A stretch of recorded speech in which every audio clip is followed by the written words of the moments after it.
Welcome back. This is another exciting episode of Mr. Takeda Teaches Math, Math 7 in this case. This is lesson 5.1 on ratios and rates, in which we ask the essential question, how do rates help you describe real life problems? Now, believe it or not, this is actually something that's really important in real life. You'll see rates everywhere. When you go down the road and you see a sign that says maximum speed 40 miles per hour, that's a rate. When you go to the store and they say something costs $3.95 a pound, that's a rate. So you'll see rates a lot. Rates and ratios are used a lot in real life. So this is not some just kind of made up problems to use for math. Okay, so I've got 3 words for you in our vocabulary section today. This is the first of 2 vocabulary sections. The first is ratio, and it's a comparison of 2 quantities using division. Now, typically, you'll see it expressed three ways here.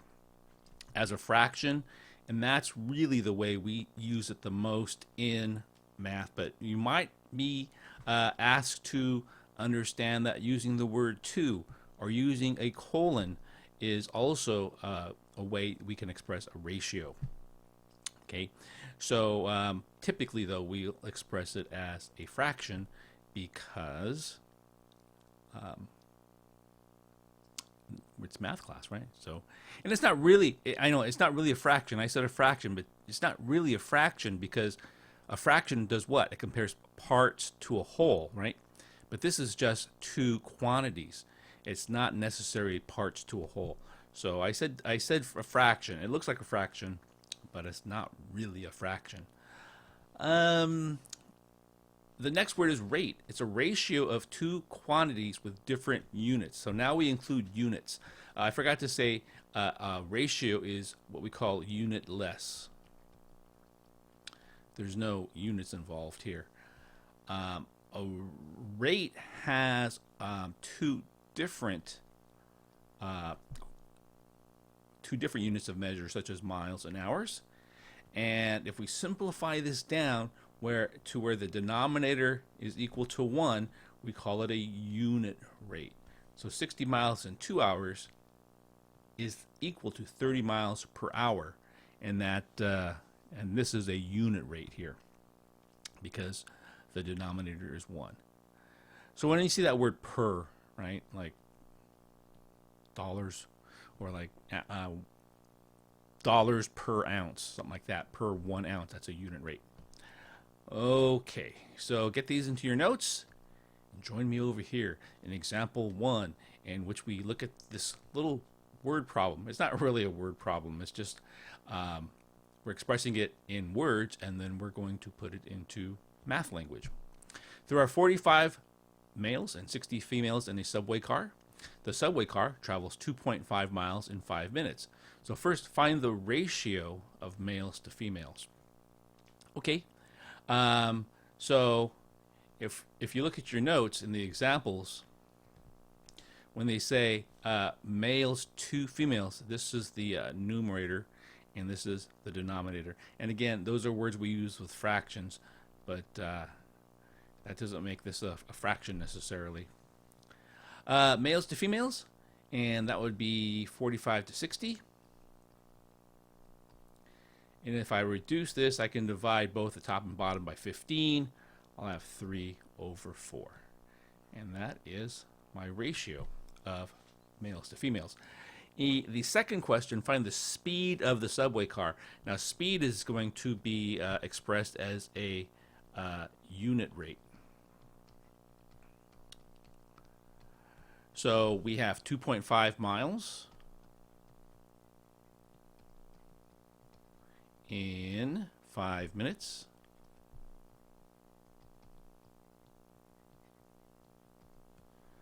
All right. So in both these cases, I want to get this one down to the bottom number down to a 1. So I'm going to divide both sides by 5 here.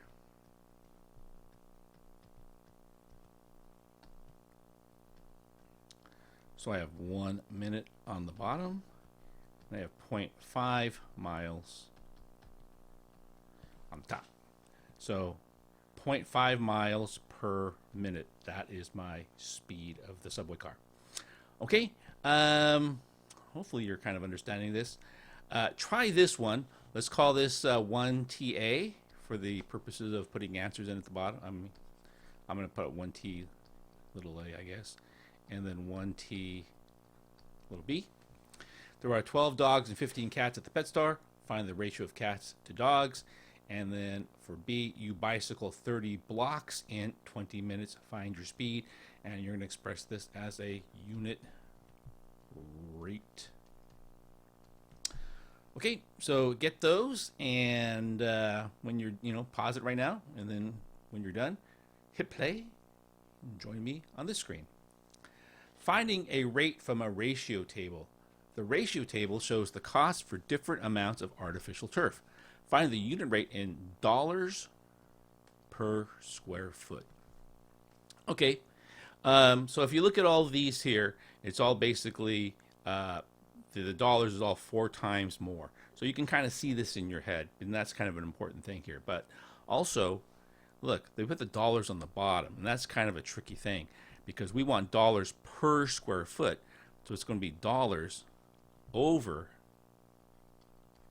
square feet, right? And we can pick any of these. I'm going to pick this one here because that's easy to divide. I can see that, right? I can easily see that. So $400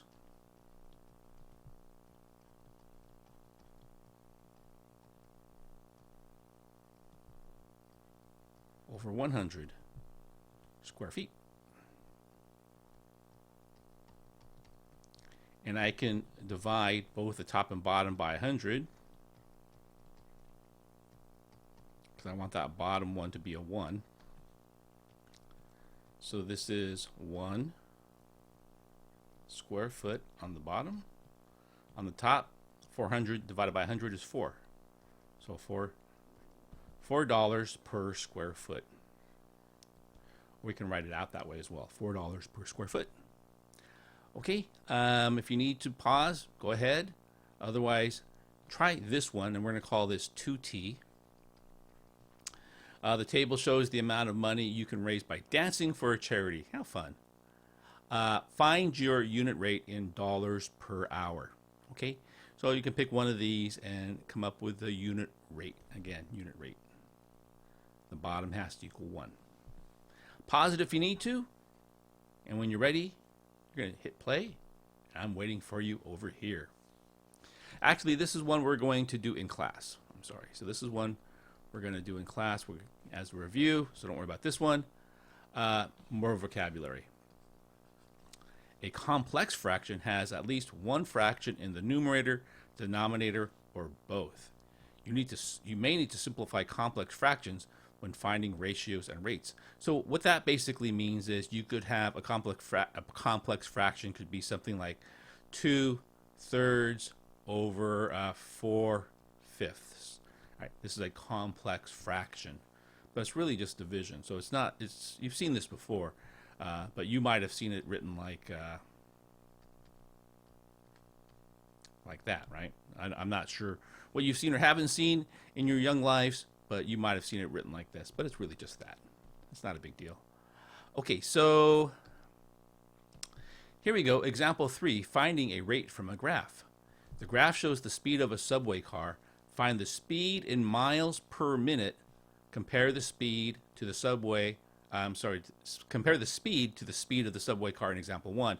And this was example 1, and if you remember, this speed came out to 0.5 miles per minute. Okay, so we've seen these rates expressed as like little stories like this, little sentences and sentences. We've seen it expressed on the table, and now we have a graph. Now,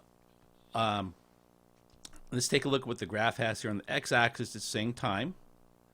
On the y-axis, it's saying miles. And we know we want miles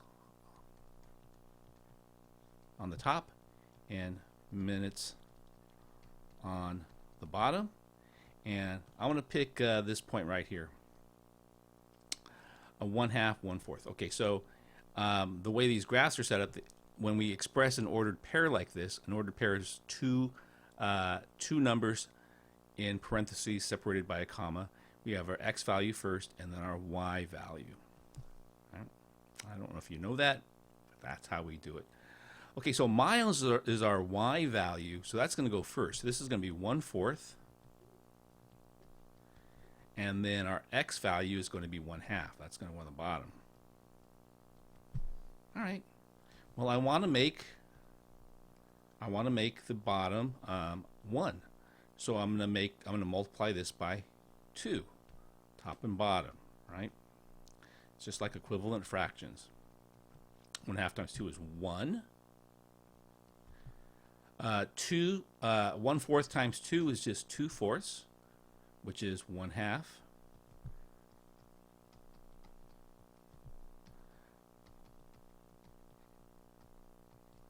So I've got 1/2 mile per minute.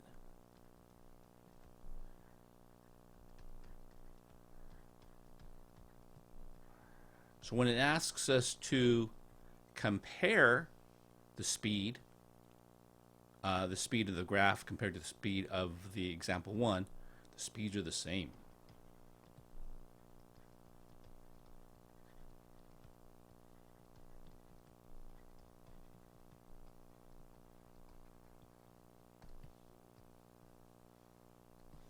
Okay. Try this one. Basically, they're giving you some choices here of ordered pairs. Find the unit rate in feet per second. Or they're saying find the rate in feet per second. Now that is a unit rate. Okay, and that's it for the video. Make sure we call this one 3T. I might refer to this as 3T later on. Get this into your notes.